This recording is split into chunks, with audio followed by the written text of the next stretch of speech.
была небольшая щербинка такая в черепичке, и мне вот показалось вот изображение глаза. И тут же мне пришла история о нашей депортации. То есть дало мне какой-то толчок изобразить наши судьбы, наших стариков наших показать, какие у нас красивые были женщины. Вот. И вот эта вот боль появилась как бы на моих этих черепичках.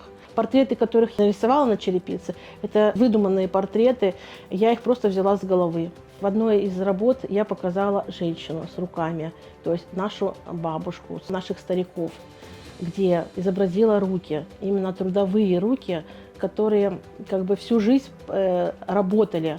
Эти руки показали нам, что эта бабушка всю жизнь работала и во время, получается, депортации, где бы мы ни были, в Казахстане, в Узбекистане, на Урале. И приехав сюда, они дальше продолжают трудиться.